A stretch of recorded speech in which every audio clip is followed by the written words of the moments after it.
Começa agora o Rede TV News, com Boris Casoy e Amanda Klein.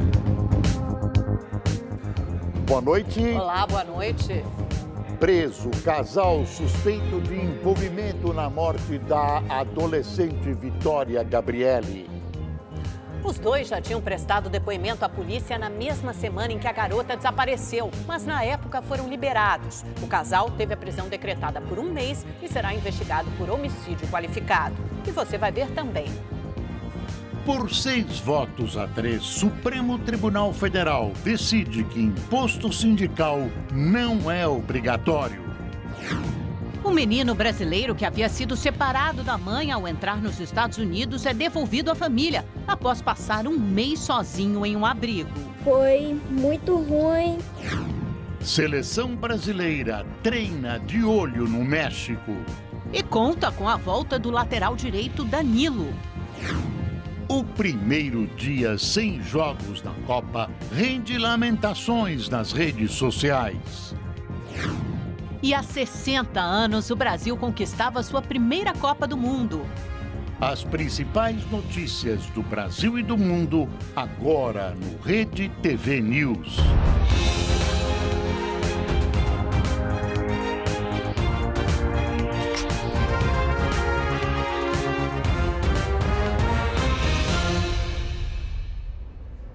O Supremo Tribunal Federal decidiu por 6 votos a 3 que o fim do imposto sindical obrigatório é legal e rejeitou o pedido de retomada da cobrança.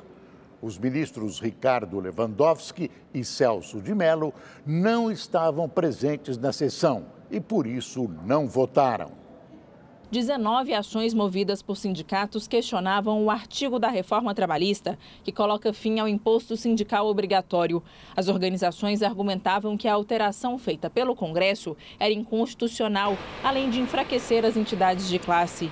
O relator do processo, ministro Edson Fachin, já tinha votado nesta quinta-feira pela retomada da cobrança e hoje foi acompanhado por Dias Toffoli e Rosa Weber. Não há exercício da ampla representatividade da categoria sem o respectivo custeio das entidades sindicais.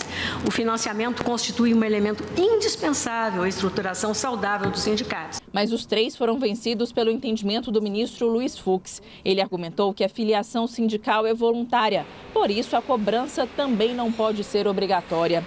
Fux foi acompanhado por outros 5 ministros: Alexandre de Moraes, Carmen Lúcia, Gilmar Mendes, Marco Aurélio Mello e Luiz Roberto Barroso. Eu tenho do sindicalismo, pedindo todas as vênias e respeitando as exceções valiosas, eu tenho um pouco do sindicalismo, a mesma visão que tenho do capitalismo brasileiro, que se pratica aqui, que é, em lugar de conquistar clientes e consumidores, o que se quer mesmo é conquistar o Estado para obter subsídios, vantagens e desonerações. Com a decisão, fica enterrada de vez a contribuição sindical obrigatória, que descontava 1 dia de trabalho por ano de cada funcionário para destinar às organizações sindicais, que no Brasil são mais de 16 mil. Fica valendo o que foi decidido na reforma trabalhista. Só terão o dia descontado os trabalhadores que autorizarem voluntariamente o pagamento da contribuição. A sessão desta sexta-feira foi a última do semestre no Supremo. Ao fim do julgamento, a presidente e ministra Carmen Lúcia fez um balanço. Dos 51 mil recebidos, nós baixamos mais do que recebemos. Recebemos 51.595, baixamos 54.115. Temos um acervo atual de 41.138 processos. Essa decisão da nova lei trabalhista, corroborada hoje pelo Supremo, libera ainda mais o Brasil da legislação fascista imposta por Getúlio Vargas. Partes do texto, aliás, copiam literalmente a legislação do tempo de Mussolini. Sindicatos de verdade, sem vínculos com o Estado, devem arrebanhar os seus membros e se sustentar através de seus associados, sem nenhuma obrigatoriedade e sem nenhum vínculo com o Estado. O O ministro Luiz Roberto Barroso, do Supremo Tribunal Federal, acatou o pedido da Polícia Federal e estendeu por mais 2 meses o prazo para a conclusão do inquérito que apura se o presidente Michel Temer teria recebido propina para favorecer empresas do setor portuário. Na decisão, o magistrado considerou o recesso do Judiciário, que começa na segunda-feira, já que a Procuradoria-Geral da República deve enviar um parecer sobre o caso, que só deve acontecer em agosto. Esta foi a 3ª vez que a Polícia Federal pediu a prorrogação do período de investigação. Do jeito que as coisas caminham cada vez mais complicadas para Temer, no momento em que ele deixar a presidência, vai ter problemas graves. Essa é uma das preocupações que hoje rondam o Palácio do Planalto. Sorteado por sistema eletrônico, o ministro Alexandre de Moraes, do Supremo Tribunal Federal, negou hoje um pedido de liberdade apresentado pela defesa do ex-presidente Luiz Inácio Lula da Silva. Moraes também arquivou pedido contra a decisão do relator da Operação Lava Jato na Corte, o ministro Edson Fachin, de levar a decisão ao plenário. A defesa de Lula contestou a escolha por defender que a reclamação fosse julgada pelo órgão original, no caso, a 2ª turma do Supremo. Lula está preso em Curitiba desde abril, quando foi condenado a 12 anos e 1 mês em regime fechado por lavagem de dinheiro, corrupção no caso do triplex no Guarujá. O pré-candidato do PPL, João Goulart Filho, filho do ex-presidente Jango, afirmou que muitos dos que querem a volta das Forças Armadas ao poder não sabem o que é viver num regime ditatorial. Ele lembrou que a maioria dos caçados em 1964 era de militares nacionalistas e a favor de reformas de base, como a reforma agrária. Goulart foi entrevistado hoje pelos jornalistas Mauro Taliaferri e André Lucena nas plataformas digitais da Rede TV. O pré-candidato diz que seu partido vai propor uma repactuação da dívida pública brasileira. O nosso país está pagando hoje 400 bilhões de reais só de juro ao sistema financeiro. Fora a rolagem da dívida, fora ainda o que o Brasil remete de lucros para o estrangeiro. O Brasil paga ainda de royalty e remessa de lucros mais 175 bilhões de reais. Eu pergunto, existe país que possa cuidar da educação, da saúde e da segurança com uma drenagem desse tamanho, que se somarmos o pagamento de juros e a rolagem chega a 52% de nosso orçamento? Precisa dizer como fazer isso. A ideia pode ser até interessante. Agora, como fazer isso sem reações e sem problemas é que é o X da questão. Olha, todos os candidatos continuam sem um programa definido de governo. Apenas ideias esparsas e obviedades. Depois da Copa, o país deve entrar em ritmo de eleição. Aí teremos as convenções partidárias e restarão muito menos candidatos. Hoje temos apenas 21 candidatos. Então, como o quadro estará completo, isso depois das convenções, estamos muito longe disso, as pesquisas poderão revelar um quadro mais claro. Por enquanto, ainda não dá para fazer qualquer previsão. O índice de desemprego no Brasil recuou no mês de maio, mas ainda é alto. Mais de 13 milhões de pessoas estão sem trabalho no país. Edivaldo trabalhava há 4 anos com carteira assinada, mas há 1 mês ficou desempregado. Preocupado com as contas vencendo, corre atrás de uma nova oportunidade de trabalho. A expectativa é grande, que volte logo a trabalhar. Não quero ficar dependendo de auxílio-desemprego. Edivaldo não é o único nessa situação. De acordo com os dados divulgados hoje pelo IBGE, o desemprego ainda é alto no país. Segundo a Pesquisa Nacional por Amostra de Domicílios, a PNAD, A taxa entre março e maio deste ano ficou em 12,7%. É uma pequena redução em comparação ao que foi divulgado em abril, mas apesar da queda, o desemprego continua sendo o pesadelo de muitas pessoas. Mais de 13 milhões de brasileiros estão sem emprego. Você tem menos pessoas trabalhando na ocupação em termos proporcionais, em termos relativos, do que você tinha em relação ao trimestre anterior. Isso não é um ponto favorável, principalmente quando se associa a esse resultado a carteira de trabalho assinada, que chega de novo ao menor nível desde o início da série da pesquisa. O emprego com carteira assinada teve uma queda de 1,1% em relação ao trimestre anterior. Já as vagas sem carteira aumentaram mais de 500 mil. E o número de trabalhadores por conta própria subiu quase 600 mil. A gente tem que se virar nos dias que a gente pode, né? Vende uma coisa aqui, faz uma comida ali, para tentar uma quentinha. A gente tem que se virar, né? Porque as contas não param de chegar.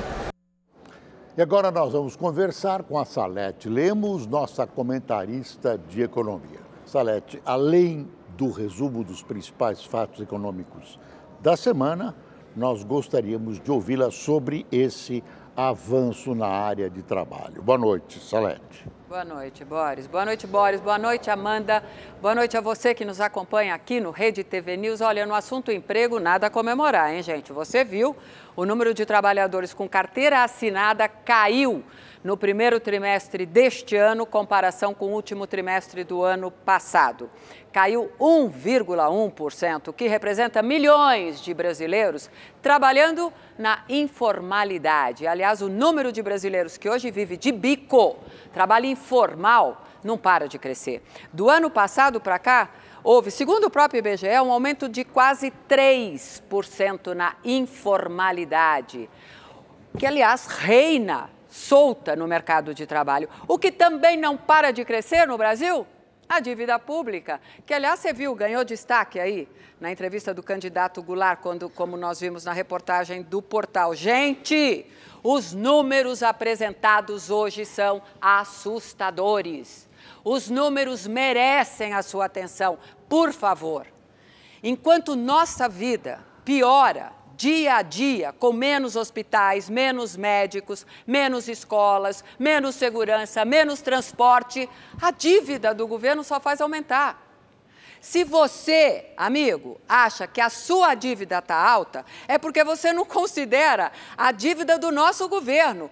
Governo que nós sustentamos como? Pagando impostos absurdos. Isso não basta. Ele ainda vai no mercado financeiro e pega mais dinheiro emprestado. É uma dívida que a dívida que você carrega no seu contra-cheque, no seu cartão de crédito, é pouca comparada com essa dívida de quase 4 trilhões que o governo faz em nome de todos nós brasileiros sem oferecer absolutamente nada em contrapartida. Isso para mim é uma indignidade. Trilhões, gente, gastos sem qualquer pudor na manutenção de uma estrutura de governo que atende a todos os interesses, menos os nossos, menos os interesses do povo brasileiro. E eu pergunto aqui, Amanda, alguma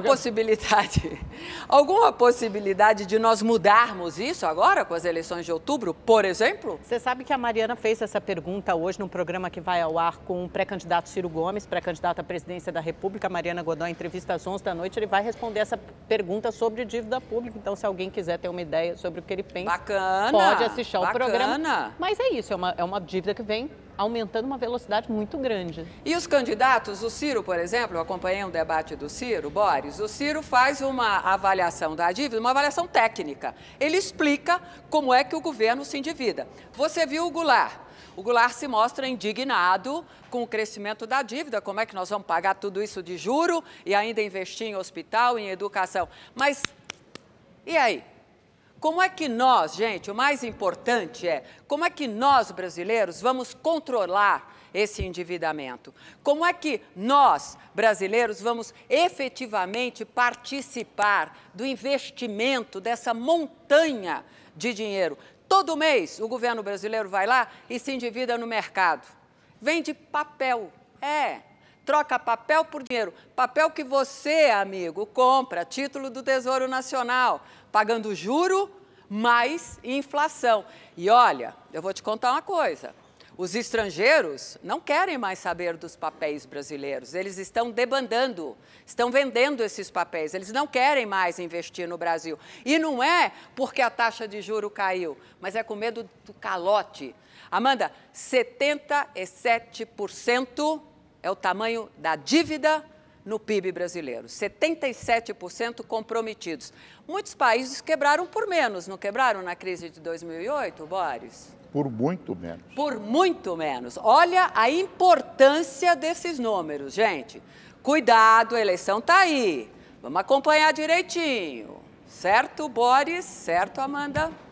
Obrigada. Obrigada, Salete. Boa noite, bom fim de semana. Boa noite, Salete. Em outra decisão importante desta sexta-feira, no STF, o ministro Alexandre de Moraes liberou o porte de armas de fogo a guardas municipais de todo o país, tanto durante o trabalho quanto nas folgas, inclusive aos municípios menores, com menos de 50 mil habitantes. Essa medida tem um caráter provisório, liminar, atende a um pedido do Partido Democratas. O partido questionou se era constitucional uma norma do Estatuto do Desarmamento que limitava o posse de armas para uma mesma categoria, de acordo com o número de habitantes das cidades em que trabalham. Com a segurança pública em estado de penúria e com o avanço do crime, já está mais que na hora de integrar as guardas municipais na guerra contra o crime. É claro, bem treinadas, aparelhadas e armadas. Para muitos especialistas, o policiamento todo deveria ficar a cargo dos municípios. 2 dos 6 pichadores acusados pelo assassinato de um dentista e da tentativa de matar o pai dele em 2016 em São Paulo foram condenados por homicídio e tentativa de homicídio. Imagens das câmeras da vizinhança registraram o momento da pichação e quando pai e filho saem da residência para tirar satisfação. O dentista foi morto com uma pedrada. O pai dele teve ferimentos graves e precisou amputar o braço direito. Marivone Pereira da Silva foi condenada a 32 anos de prisão por homicídio qualificado.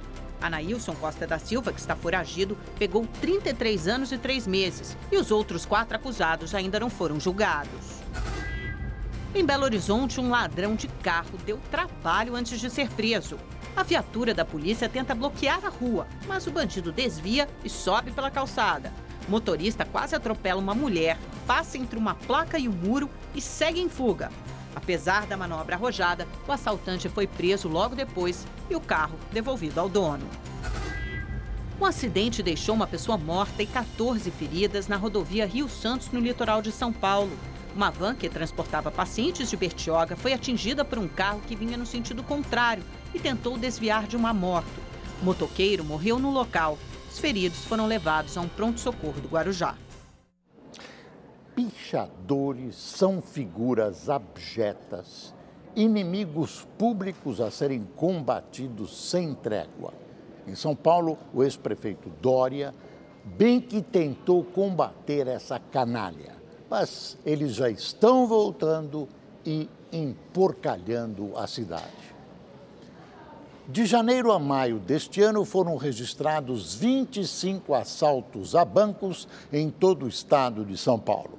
Para combater esse tipo de crime, a PM realizou um treinamento com policiais da rota na região central da cidade.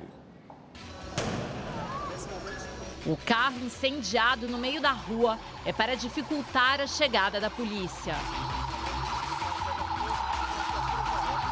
Enquanto isso, dentro da agência bancária, os criminosos dão início ao assalto.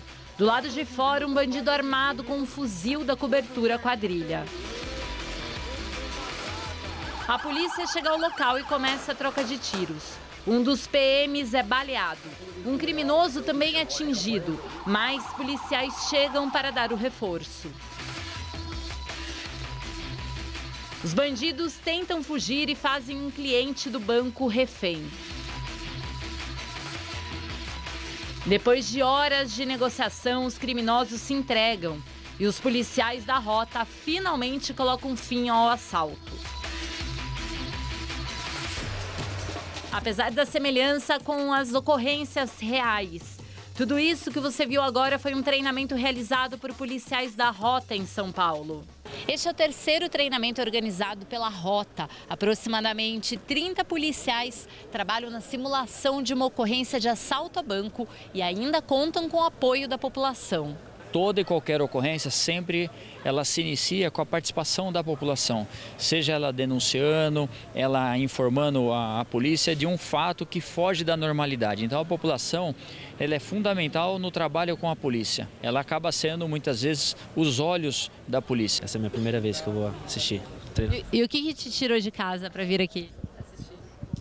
A admiração que eu tenho pela Rota, né? Eu sou uma pessoa que acompanha bastante a Rota aí, em vídeos, no YouTube, essas coisas. A movimentação, assim, bastante gente, né? A organização deles. É uma demonstração de força que acaba evitando o crime. E o crime, ele vai migrando, né? Então ele vê que a gente está preparado para isso e ele acaba procurando outra oportunidade. Em Bruxelas, líderes do bloco europeu chegaram a um acordo sobre a crise migratória. Entre as medidas que serão tomadas está a criação de centros para avaliar os pedidos de asilo dos refugiados que chegam aos países da União Europeia e compartilhar as responsabilidades pelos imigrantes resgatados no mar. Outro ponto do acordo que gerou repercussão negativa por parte de várias ONGs é o quase fechamento das fronteiras externas para os imigrantes. Não foi divulgado em quais nações serão criados os centros de acolhimento. A chanceler alemã Angela Merkel reconheceu que ainda há muitas opiniões diferentes dentro do bloco, mas a assinatura de um acordo com um texto comum já é um bom sinal. Apenas este ano, cerca de 60 mil imigrantes chegaram à União Europeia, segundo as Nações Unidas. A Guarda Costeira da Líbia confirmou o resgate do corpo de 3 bebês e o desaparecimento de mais de 100 pessoas depois de uma embarcação com cerca de 120 imigrantes naufragar a 6 quilômetros da costa do país. 16 pessoas foram resgatadas com vida. Segundo os sobreviventes do Marrocos e Iêmen, o motor pegou fogo depois de uma explosão. A Marinha foi alertada por pescadores. E na Indonésia, 3 aeroportos estão fechados temporariamente depois da erupção durante a madrugada do vulcão Agung. Mais de 450 voos foram cancelados, sendo mais de 200 internacionais. Cerca de 75 mil passageiros já foram prejudicados. A coluna de cinza chegou a 2.500 metros de altura. A última grande erupção do Agung aconteceu em 1963. Durou 1 ano e matou mais de 1.000 pessoas. Hora de conversar com o nosso comentarista de política, Reinaldo Azevedo. Boa noite, Reinaldo. Quer dizer que por um placar de 6-3, o Supremo Tribunal Federal decidiu que o fim do imposto sindical não é inconstitucional, ou seja, o fim do imposto aprovado na reforma trabalhista é legal. E depois você pode arriscar um placar também para o jogo de segunda, viu? Brasil e México, já que a gente vai se falar só depois. Outro placar. Vamos lá, boa noite, Amanda. Sim, uma decisão importante, por 6-3, lembrando, né, que 2 ministros não votaram, Ricardo Lewandowski e o Celso de Mello, porque estão em viagem, não tem nenhuma forma, não tem nenhum tipo de impedimento nesta votação. É importante a gente lembrar o que foi votado hoje. Você colocou muito bem. O que se decidiu é que o fim do imposto sindical não é inconstitucional. Vamos lá. Havia 19 ações declaratórias de inconstitucionalidade, ações diretas, de inconstitucionalidade, ADI, ação direta de inconstitucionalidade, alegando a inconstitucionalidade daquilo que foi votado pelo Congresso, né? Lembrando sempre que a reforma trabalhista foi votada por projeto de lei, não foi emenda constitucional. E ela extinguiu a obrigatoriedade de uma aberração que existia no Brasil, que era o imposto sindical. Isto é, a pessoa não filiada pagando um dia do seu trabalho para os sindicatos, né? Ora, se eu não sou filiado, como é que eu sou obrigado a financiar o sindicato?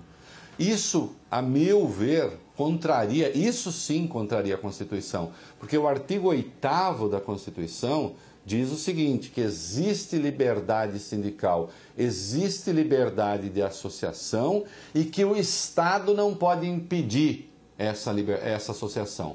Ora, se existe liberdade, se o Estado não pode impedir, como é que eu posso pedir ao Estado que depois obrigue o pagamento do imposto? Isso gerava uma máquina de arrecadação de dinheiro e a criação artificial de sindicatos. Sabem quantos, meus queridos ouvintes, telespectadores, sabe quantos sindicatos há no Brasil? 16.800. Você pode falar, bom, mas isso é muito ou isso é pouco, Reinaldo? Não é? Quando a gente diz o número assim, bom, aí a gente tem que comparar. Vamos comparar com os Estados Unidos, né? Nós temos pouco mais de 200 milhões de habitantes, os Estados Unidos pouco mais de 300 milhões de habitantes. Eles têm 160 sindicatos.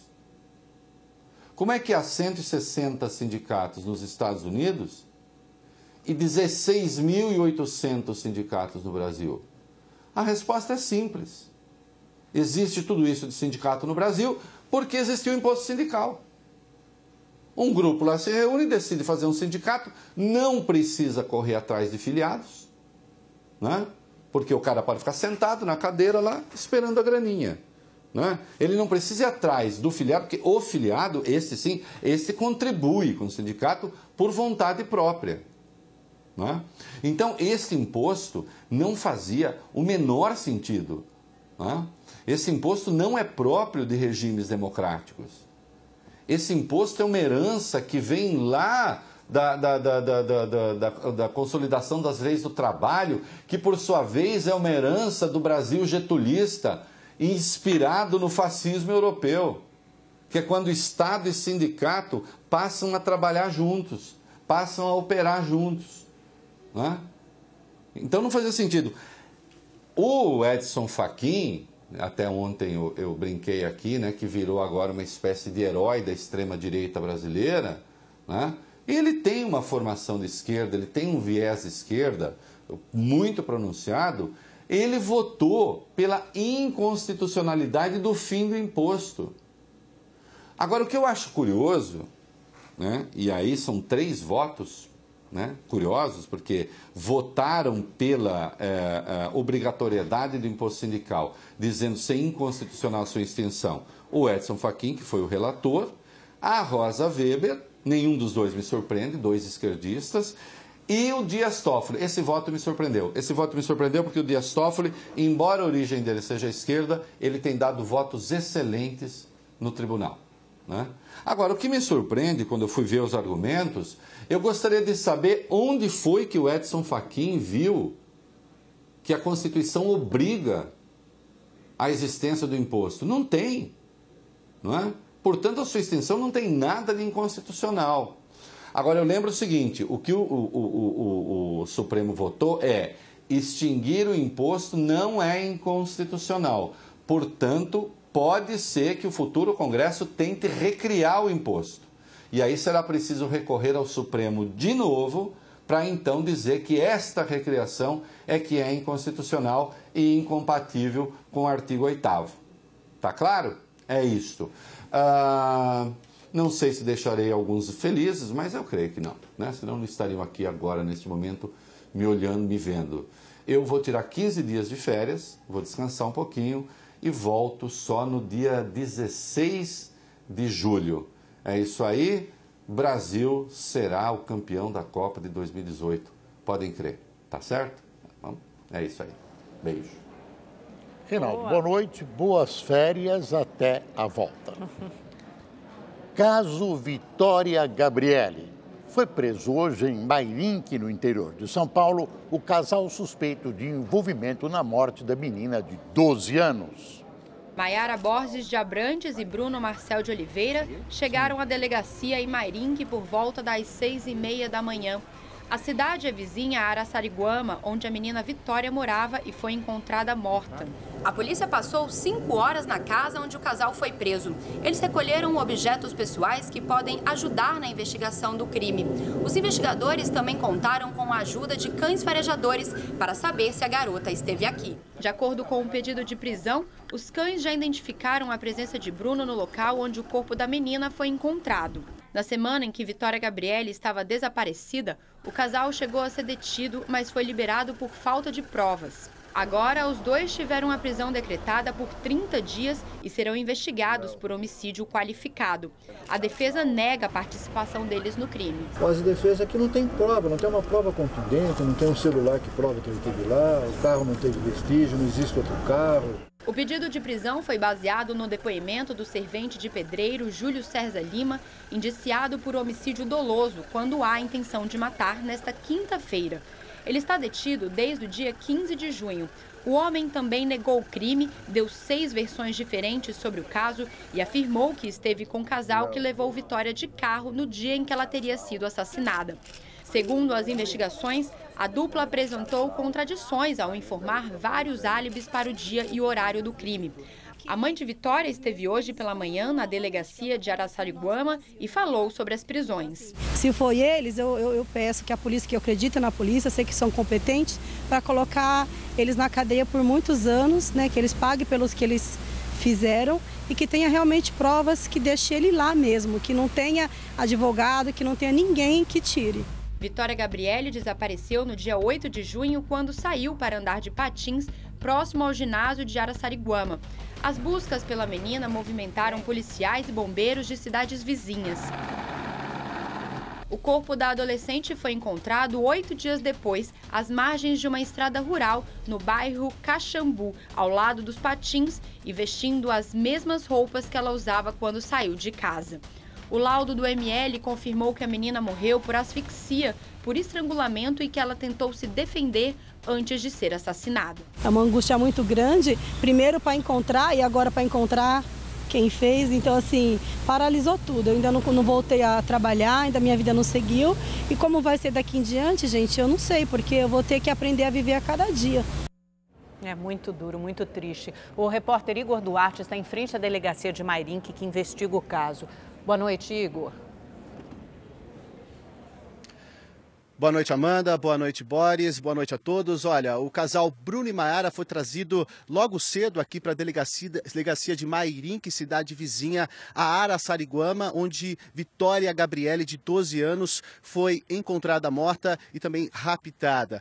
O casal respondeu a várias perguntas feitas pelos investigadores. 2 dessas perguntas foram elas: se o casal já conhecia Vitória Gabriele. O casal disse que não conhecia, e a outra pergunta foi onde estava o casal quando Vitória Gabriele foi raptada em Araçariguama. O casal disse que estava aqui em Mairinque. Bruno foi encaminhado para o Centro de Detenção Provisória de São Roque e Maiara foi encaminhado para o Centro de Detenção Provisória de Votorantim. Lembrando que o casal, tanto Bruno quanto Maiara, já tinha passagens pela polícia por tráfico de drogas e também por roubo. O advogado do casal informou que vai pedir a anulação do pedido de prisão temporária de 30 dias do casal. Todo o material genético já havia sido recolhido do casal e a polícia espera fazer uma comparação com o material genético do corpo de Vitória Gabriele. Essa resposta ainda não há, eles esperam um laudo. Os policiais também continuam a escutar mais de 300 horas de gravação, lembrando que a polícia já havia pedido a quebra de sigilo telefônico de todos os familiares de Vitória Gabriele, de todos os amigos e também de todos os investigados. Portanto, a polícia espera ter pistas que levem ao assassino de Vitória Gabriele. Sobre o carro que aparece nas imagens, um carro preto, a polícia ainda não tem confirmação se esse carro está envolvido, se a garota foi colocada dentro desse carro. O que a polícia tem são 2 números e 2 letras da placa desse carro. A polícia considera muito importante a prisão desse casal para não atrapalhar nas investigações. Isso porque em depoimentos anteriores esse casal entrou em várias contradições. Isso inclusive está no inquérito dizendo que o casal por várias vezes mentiu durante os depoimentos. De Mairinque, Igor Duarte para o Rede TV News. No México, a população se prepara para as eleições que acontecem neste domingo. O candidato que lidera as pesquisas de intenção de voto é López Obrador, que está em sua terceira tentativa de chegar à presidência do país. Em seguida, aparece o conservador Ricardo Anaya e José Antonio Meade. As campanhas políticas da maior eleição do México foram marcadas pela corrupção e violência. Os mexicanos vão eleger, além do próximo presidente, governadores, prefeitos e senadores. López Obrador, um político de esquerda, bem à frente nas pesquisas, representa um rompimento. O diagnóstico de sua ascensão é a crescente corrupção, o narcotráfico e a descrença nos políticos que esses fatores provocaram. Dentre outras coisas, Obrador promete uma reviravolta nas privatizações e tirar o país do NAFTA, o que preocupa empresários locais e afugenta os investidores externos. O presidente Trump também já afirmou que tiraria os Estados Unidos dessa organização. Vamos ver agora uma história dramática, mas com um final feliz. Um menino brasileiro que havia sido separado da mãe ao entrar nos Estados Unidos foi finalmente devolvido à família após passar um mês em um abrigo para menores. Hoje, outras 18 brasileiras com filhos foram liberadas de um centro para imigrantes no Texas. Os detalhes você acompanha agora com o correspondente da Rede TV em Los Angeles, Fábio Borges. De mãos dadas e sorridentes. A alegria demonstrada por Lídia e o filho Diogo nesta coletiva de imprensa é bem diferente da angústia sofrida pelo menino quando ficou separado da mãe durante 4 semanas. Foi muito ruim, eu chorava quase todo dia. Lídia Karine Souza, de 27 anos, e Diogo, de 9, foram separados após cruzarem a fronteira do México com os Estados Unidos no final do mês passado. A mãe foi encaminhada para um centro de detenção no Texas, onde foi liberada no último dia 9. Já o menino foi levado para um abrigo do outro lado do país, em Chicago. O reencontro de Lídia e Diogo aconteceu 2 dias após um juiz da Califórnia estabelecer um prazo de até 30 dias para o governo americano devolver para as famílias as crianças que foram separadas durante a regra Tolerância Zero. A polêmica política de imigração foi implantada pelo presidente Donald Trump. Lídia e Diogo vão ficar com familiares no estado de Massachusetts até a conclusão de um pedido de asilo feito pela brasileira. Na coletiva, Lídia também fez um pedido direto ao presidente dos Estados Unidos. Foi terrível. This was terrible. É que Não faça isso com as crianças. não faça isso com as crianças. Don't do this to the children. As crianças não tem nada a ver. They shouldn't be involved in this. Elas não merecem sofrer. Estima-se que mais de 2.300 menores continuam detidos, separados de seus parentes. Em vários abrigos, as crianças dormem no chão, em celas coletivas parecidas com gaiolas. O Itamaraty divulgou nesta sexta-feira ter localizado 58 crianças brasileiras entre os menores detidos em abrigos. O ministro das Relações Exteriores, Aloysio Nunes Ferreira, afirmou que vai viajar aqui para os Estados Unidos para acompanhar de perto o caso das famílias de brasileiros. As políticas de Donald Trump contra as famílias de imigrantes têm provocado indignação internacional e vários protestos nos Estados Unidos.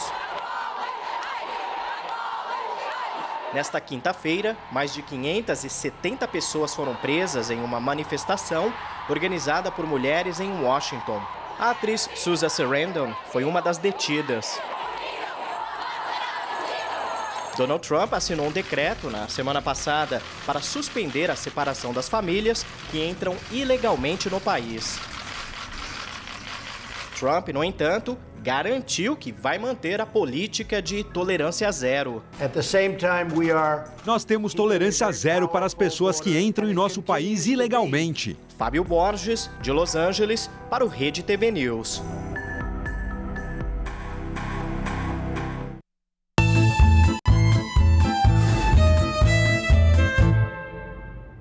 E agora o assunto é Copa do Mundo. Na seleção brasileira, alívio para o departamento médico. Depois da folga de ontem, o treino em Sochi recebeu em campo atletas que estavam se preparando e se recuperando de lesões. Nosso correspondente na Rússia, Luciano Júnior, tem as informações. Lentes para tudo que é lado. Faz sentido. É o último treino aberto da seleção antes do embarque para Samara amanhã. E o foco está naquela entrada. Todos esperam por Marcelo. Será que ele vem para o treinamento ou não? Entra jogador, as bolas do treino e nada dele. Enfim, ele aparece. No vestiário montado atrás do gol. Chega, fala rapidinho com o Tite e depois senta. Agora sim é para valer. Ele vem para o campo, mas está de chinelo. Depois de ouvir a resenha do patrão, ele desaparece e não volta mais. Portanto, a dúvida segue. Na outra lateral, novidades. Danilo treinou normalmente. Está liberado pelo departamento médico. Graças a Deus estou de volta, né? Hoje eu podia treinar normal com a equipe, graças ao trabalho da fisioterapia, dos médicos e da preparação física. A outra boa notícia está ali no fundo. Douglas Costa veio para o campo e está fazendo seus treinamentos. Especiais ainda, mas a chance de voltar para o grupo é grande. Departamento médico quase vazio, os cartões amarelos passam a ser uma preocupação. Felipe Coutinho, Neymar e Casemiro estão pendurados. E no caminho para a final, eles precisam se comportar até as quartas, depois os cartões são zerados. Para Casemiro, sem problemas. Ele confia nos companheiros. Se inevitavelmente tomar um cartão amarelo no próximo jogo, temos o Fernandinho, tem outros jogadores que podem fazer essa função. Então, estamos bem servidos na função e não vou mudar o meu estilo de jogo por um cartão amarelo. Quem estava com um bom humor era Neymar. Também tinha gente na cola, supervisionando o treino.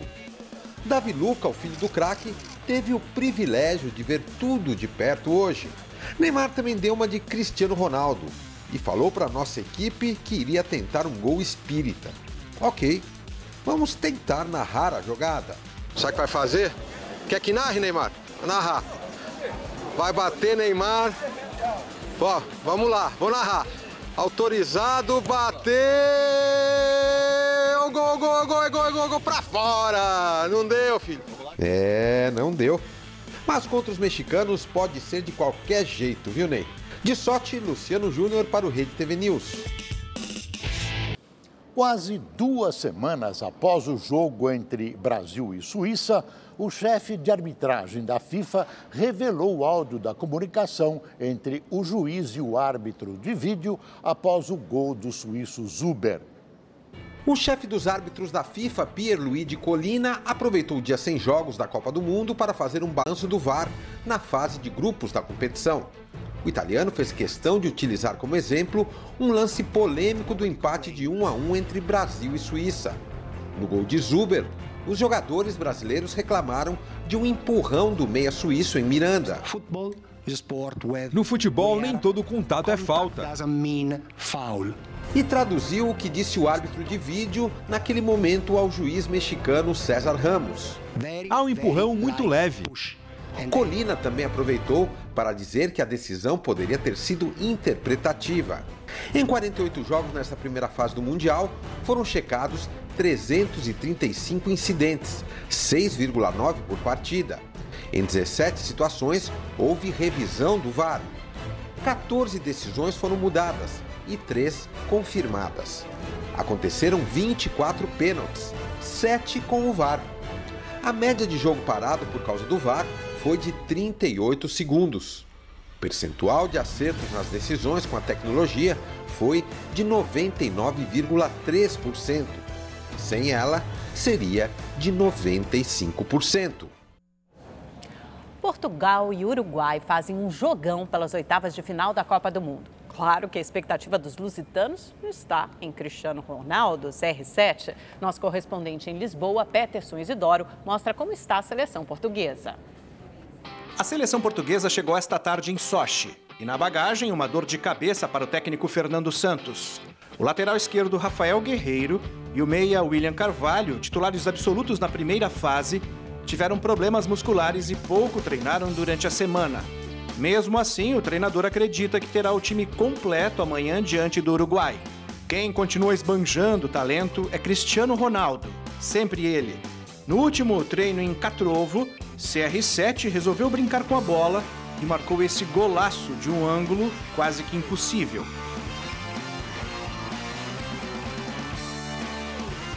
Para os companheiros do Robozão, sim, a missão foi impossível. Bem que tentaram e muito, mas não deu não. Aqui em Lisboa, cerca de 30 mil pessoas são aguardadas na Arena, Portugal. Toda essa estrutura, com aquele telão gigante com mais de 12 metros de altura, foi montada aqui na Praça do Comércio, que ficou lotada nos 3 primeiros jogos que a seleção portuguesa fez lá na Rússia. E neste sábado, ali atrás, vai faltar lugar para tanta gente. A expectativa da torcida para o jogo é grande. Lusitanos empolgados e confiantes para avançar no Mundial. Eu acho que vai ser um jogo tranquilo. Quanto? 2-1 para Portugal. Estou confiante que Portugal vai ganhar. Quanto? 2-0. De Portugal, Peterson Isidoro para o Rede TV News. Argentina e França também se enfrentam amanhã pelas oitavas de final. O retrospecto está a favor dos hermanos. Se o histórico entre Argentina e França é um indicativo do que pode acontecer amanhã, os hermanos podem começar a sorrir. Nos 11 jogos disputados até hoje, os sul-americanos venceram 6, empataram 3 e perderam só 2. Em Copas do Mundo, foram 2 duelos na fase de grupos, ambos vencidos pela Argentina. 1-0 em 1930 e 2-1 em 1978.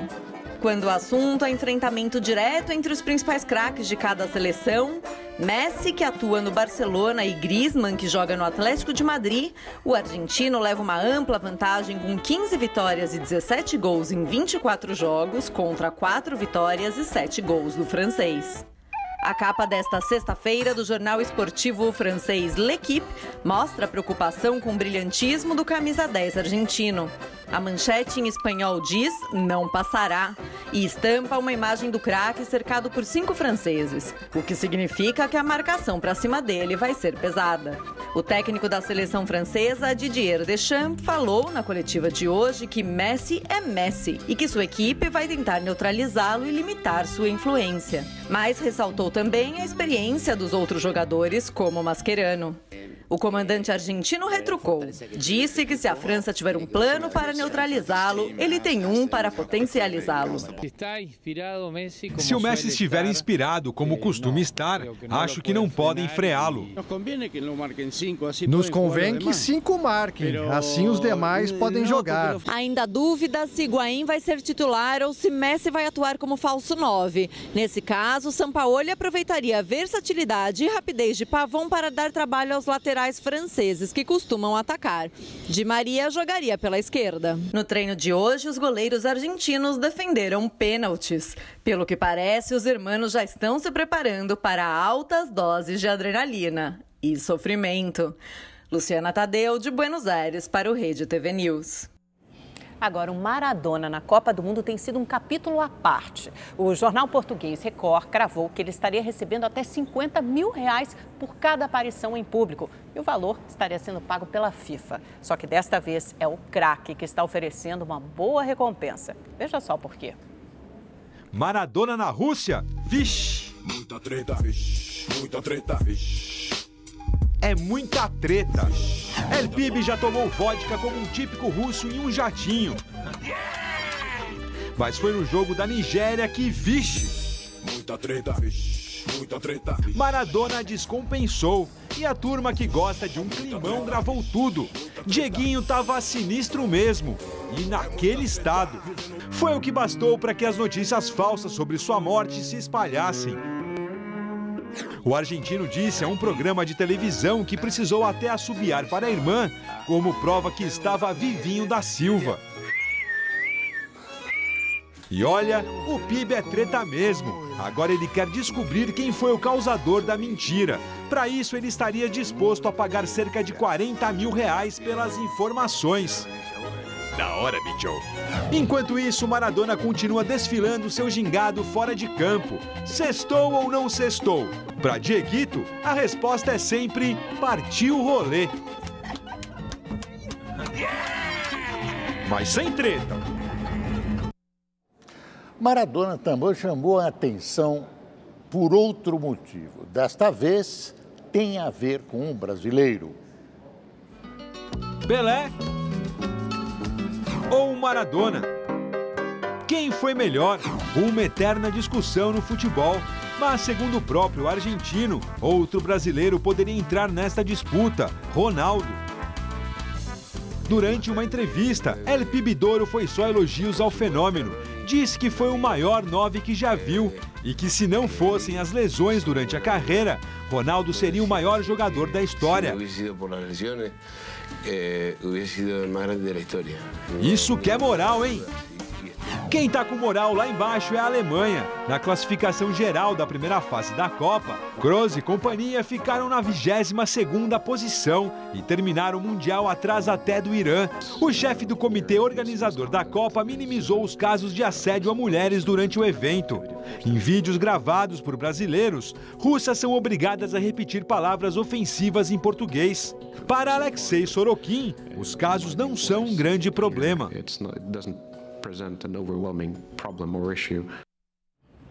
Há exatos 60 anos, o Brasil conquistava a primeira Copa do Mundo e revelava ao planeta o talento de Pelé. E para celebrar o primeiro Mundial, a final foi exibida numa sessão especial no Museu do Futebol, em São Paulo.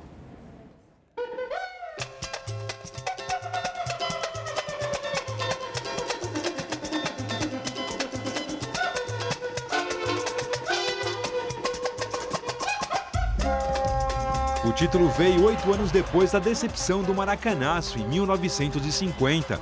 Em casa, o Brasil perdeu por 2-1 para o Uruguai.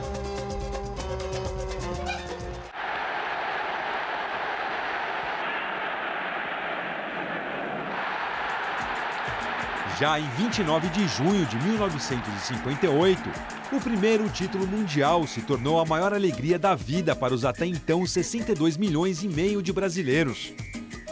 Pelé e companhia mostraram aos suecos como a ordem do futebol seria nas décadas seguintes. O Brasil viraria o time a ser batido. Pelé coroado o rei do futebol, Garrincha o fiel escudeiro, Vavá, Zagallo. O jogo épico foi exibido no Museu do Futebol, com direito à narração de uma rádio que transmitiu a partida. Rádio, gols, clima perfeito para a Copa do Mundo, né? Foi esse o sentimento, como se eu estivesse torcendo. Eu vi 2 lances agora de pé esquerdo do Pelé, que a rádio não transmitiu com essa fidelidade e que dá para torcer, dá para sentir como se a gente estivesse lá. Para se ter uma ideia, estas imagens só foram exibidas um dia após o jogo, no dia 30 de junho. Essa é a minha lembrança mais antiga e mais querida. Eu tinha 6 anos, era um dia de São Pedro, um domingo azul, muito bonito. Eu morava na rua Oscar Freire e eu lembro de ouvir o jogo com a família toda na sala e depois do jogo os fogos e os balões colorindo o céu, balões verde e amarelos. Caiu um balão verde e amarelo no quintal da minha casa. Meus avós contam da Copa de 58, da Copa de 62, é bem emocionante ver esse jogo agora, final de 58, a imagem, o som é muito diferente, né, do que a gente está acostumado hoje em dia, ainda mais agora durante a Copa, timaço, jogo muito diferente do que é hoje em dia, né, dinâmica e tal, mas baita time, só craque. Craques que também estão imortalizados numa exposição sobre o Mundial de 58. A primeira estrela, o Brasil na Copa de 1958. Vai até 9 de setembro e tem fotos, fatos e outras surpresas sobre a primeira Copa conquistada pelo Brasil. Que essa lembrança ajude a atual geração na busca pelo Hexa, né?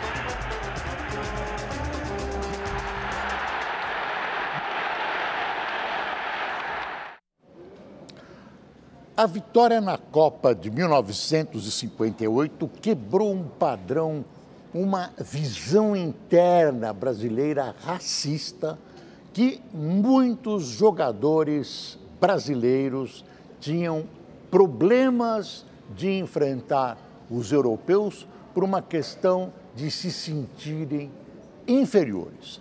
Isso está basicamente no relatório de João Lira, que foi o chefe da delegação brasileira na Copa de 54, quando o Brasil foi eliminado pela Hungria. Segundo essa visão racista, os brasileiros, vários negros ou miscigenados, eram inferiores aos brancos europeus e sentiam essa inferioridade.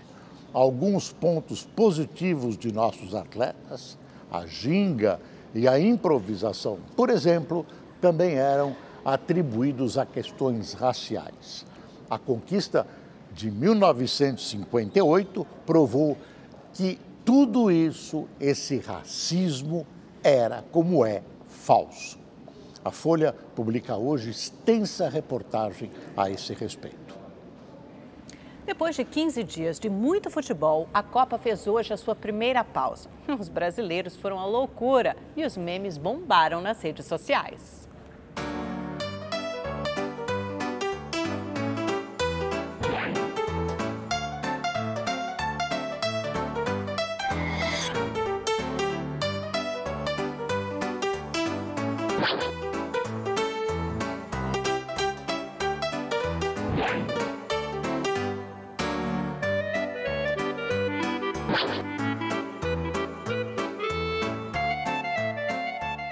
A polícia americana divulgou detalhes do tiroteio na redação de um jornal em Anápolis. O atirador já havia feito ameaças contra a publicação e processado 2 jornalistas por difamação. O correspondente Marcelo Medeiros tem os detalhes.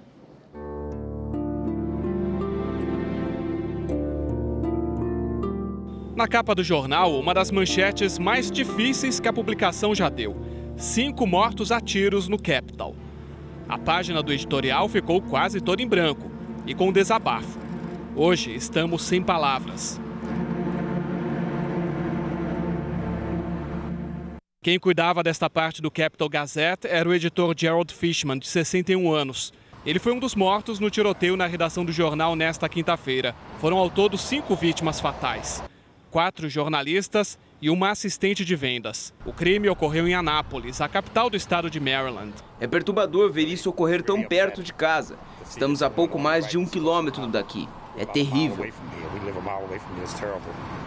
O responsável pelos tiros foi Gerald Ramos, de 38 anos. Ele cometeu o crime com uma espingarda, comprada legalmente há 1 ano e meio. Assim que entrou na redação, Ramos fez uma barricada para evitar que as pessoas saíssem. Este homem trabalha no escritório em frente e conta como foi o tiroteio. A porta do jornal ficou em pedaços. Esse homem estava segurando uma espingarda e se movendo, apontando, como se estivesse mirando as pessoas. Em entrevista à rede de TV NBC, o estagiário do jornal afirma que o que ocorreu foi surreal. Foi um caos. O escritório parecia um matadouro. Infelizmente, tivemos que passar por 2 corpos de colegas, algo que ninguém jamais deveria suportar. É lamentável que alguém venha a um local que só reporta histórias verdadeiras e faça um inferno neste escritório. A polícia realizou buscas na casa do suspeito e encontrou provas de que o crime foi premeditado. Ramos já tinha um histórico contra o jornal. Em 2011, a publicação fez uma reportagem sobre ele, por conta de um caso de assédio sexual, do qual o homem foi o agressor. No ano seguinte, o atirador processou o editor e o repórter responsáveis pela matéria por difamação e perdeu. Desde então, começaram as ameaças. Nós não estávamos cientes desta história até a noite passada. Deveríamos ter entrado nessa história? Em um mundo perfeito, deveríamos. Ramos mantinha um perfil no Twitter com a foto do repórter e a seguinte descrição: eu criei esta página para me defender. Agora estou fazendo cadáveres de carreiras corruptas e entidades corporativas. Ainda havia ali diversas ameaças. O jornal preferiu, na época, não prestar queixa criminal sobre o caso. Geraldo Ramos se apresentou à corte nesta sexta-feira e se manteve calado durante toda a audiência. O juiz não deu a ele a opção de pagar fiança para responder ao processo em liberdade. Ramos foi indiciado por homicídio qualificado. Esse tiroteio já é considerado o dia com mais mortes de jornalistas na história americana desde os atentados de 11 de setembro. O presidente Donald Trump, que costuma criticar a profissão, hoje ofereceu apoio à imprensa. Jornalistas, assim como todos os americanos, deveriam ser livres do medo de serem violentamente atacados durante seu trabalho. Marcelo Medeiros, de Nova York, para o Rede TV News. O fim de semana tá aí e a gente vai ver com a Luciana Camargo como fica o tempo neste sábado aqui no Brasil. E como na segunda tem jogo da seleção em Samara, lá na Rússia, além de antecipar a previsão do tempo para a cidade russa, a Lu vai mostrar um pouco dela pra gente.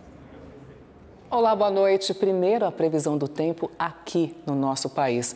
Junho termina seco e quente em São Paulo. Segundo o Instituto Nacional de Meteorologia, desde o começo do mês até hoje, só houve o registro de 6 dias com chuva na capital paulista e choveu menos de 13 milímetros, equivalente a 75% abaixo do esperado para todo o mês. Aí fica complicada a situação porque o ar fica muito seco, umidade relativa do ar baixa, né? Muita poluição. E o nível dos reservatórios só cai.